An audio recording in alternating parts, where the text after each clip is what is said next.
Should, for that simple reason. This past Sunday while I was gone, I took one of my pills, left everything in the room, shit got took. So, I've been without my pain meds for tomorrow will be a week. And, I don't have any DTs, but Jesus Christ, if I can't feel fucking everything. It's crazy. But, I mean, like you say, we have to make those smart decisions every day to either numb the fucking pain out or Right. fucking deal with it and drive on. So. Right. And I mean, I do agree with Chris. Of course, the pain is part of life. So many people have been so sensitized, and I'm not downing anybody's pain. By no means, believe me, sympathize completely.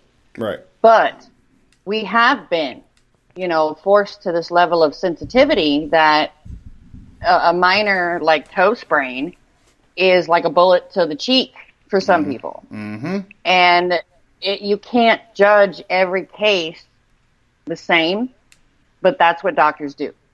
So you got people that have, like, no ability to filter this medication, or the pain for that matter, on such high levels of crap because they're telling the doctor, oh my God, it's a 10, when for some people it would be a 4.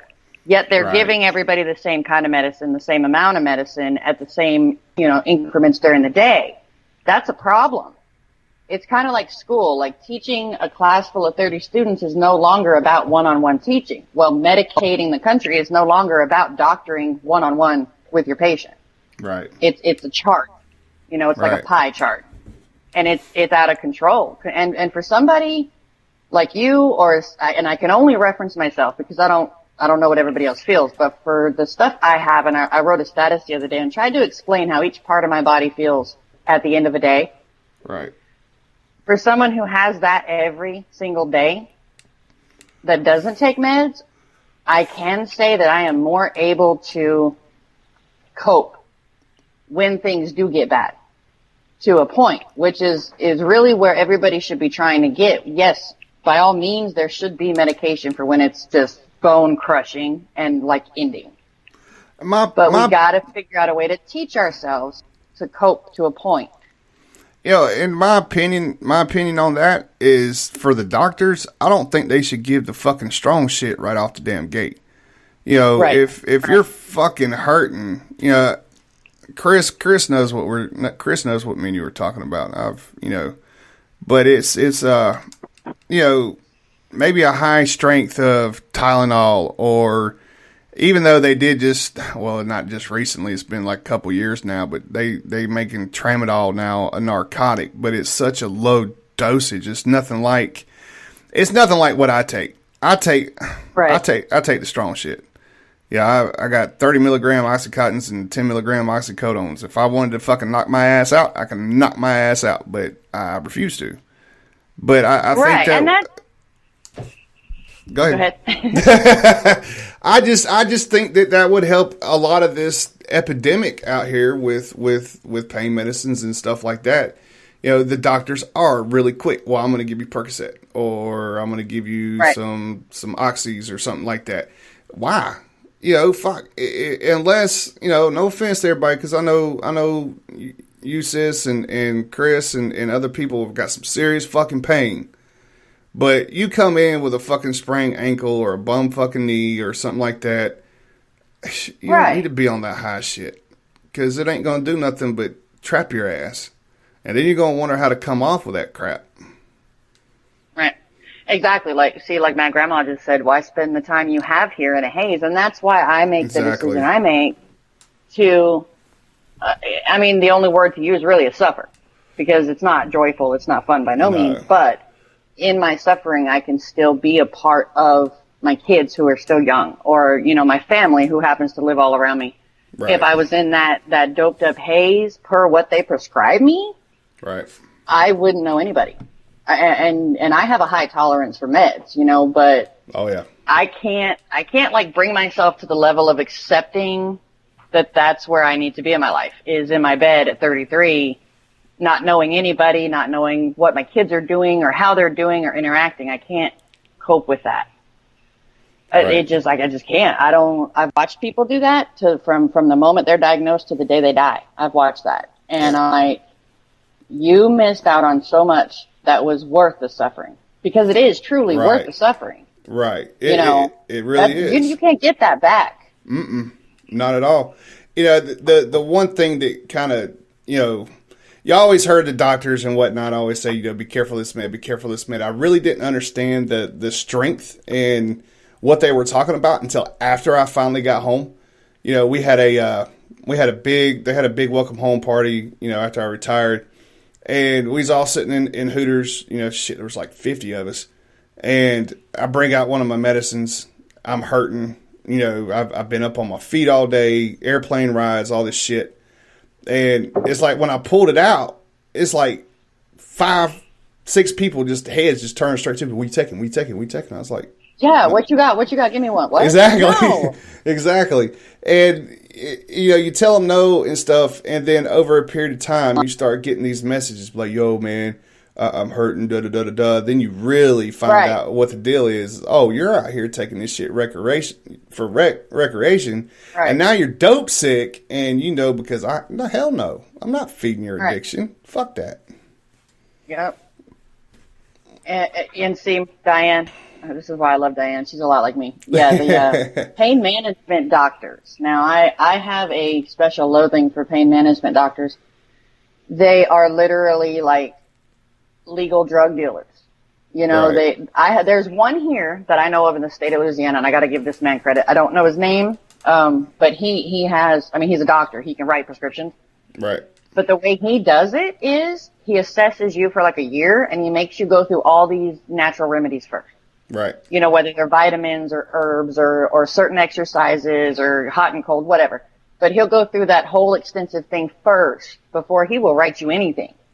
And then he does like what you suggested. He'll be like, okay, so all this stuff isn't helping. Well, let's try with like, a really low dose of Tylenol 3 or Tramadol or whatever. Let's try a muscle relaxant, but you can only have it once a day. Right.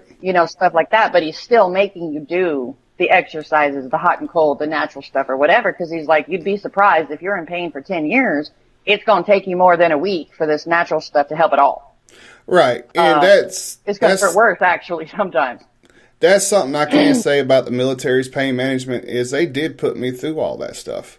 I went through the hot and cold baths. I went through acupuncture, electrical shock therapy, pool therapy, physical, occupational therapy. Right. The little home remedies like you're talking about. My ex was looking shit up like that. I had my mom, whenever she was still alive, was looking stuff up like that. And then we went, then they started kind of messing with the medication a little bit. And, my doctor I got here, I have to give him kudos too, because he actually took the fucking time to read my military file to see all the stuff that I went through. Because I was going around to a couple of different doctors. I was like, I don't want to go through another 2 years of pain management because I just went through it. Let's find somebody that's actually going to look, because none of these other doctors took the time to look at my files. I go in, right, and they want to start like all over again with the crap you've already done. Right. That was the big thing that kept pissing me off. It's like it wasn't even 10 minutes.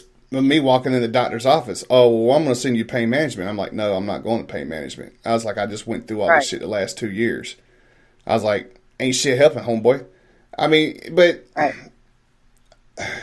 I'm working on my way back to Texas now because things are changing. Luckily, I hope, maybe. I mean, there's a part of my my shin. I forget the fucking muscle. It's right there over the shin bone. That's been starting to grow back. My calf's starting to grow back. I mean, the muscles are starting to grow and get bigger again, but it doesn't mean that I'm not able to feel anything. I just know that my strength's getting better. And, it does have a part with me going to the gym. I get up in the morning times. I go to the gym, do 2 hours of cardio. Then I'll go back in the afternoon and lift weights for about an hour. It's helped me out tremendously. I mean, these are just things that I know that my body can handle that could possibly help me walk better. My doctors have told me, and I don't want to listen to them, and I don't listen to them. Well, you're probably not going to walk without assistance again. Bullshit.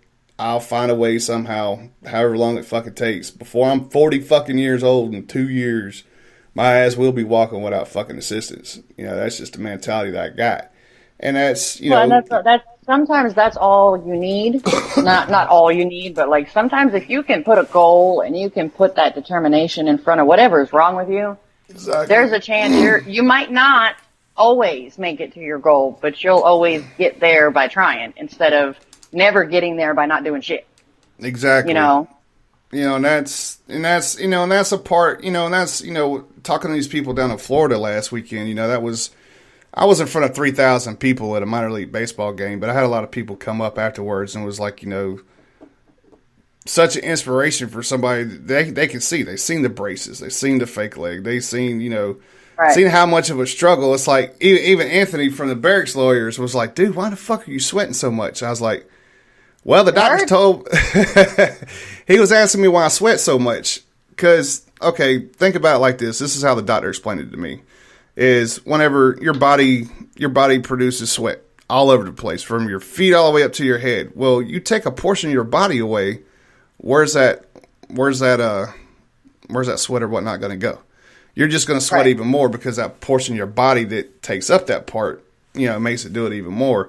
That's what I was trying to explain to him. He's like, oh, don't get no excuses. Like, oh, I'm not. This is how my body works, man. I'll get out there. I'll start walking, and I sweat like a basketball player. I mean, it is what it is. Right. But you got to put yourself in that positive state of mind.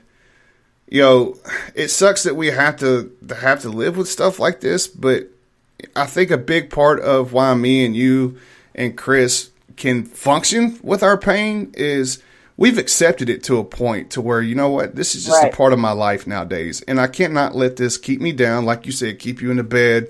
The hell with that shit.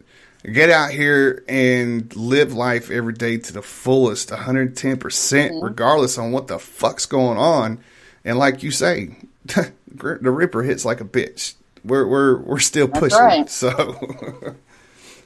Yeah, and see, I agree with Deborah, and I got a shout out to the VA in Houston also, because a lot of VA hospitals, clinics, whatever, obviously drop the ball often. Some are getting better due to new laws and new regulations and such, but the VA hospital in Houston, my dad recently had a cancer scare with melanoma, and they had to go in and take out some lymph nodes and stuff, and they were on top of that shit. All of that was done within a month, roughly, from when he found out to now, and he's completely clear. He's fine. Maybe a month and a half. But, I mean, they were on that shit like white on rice. They were like, nope, not happening.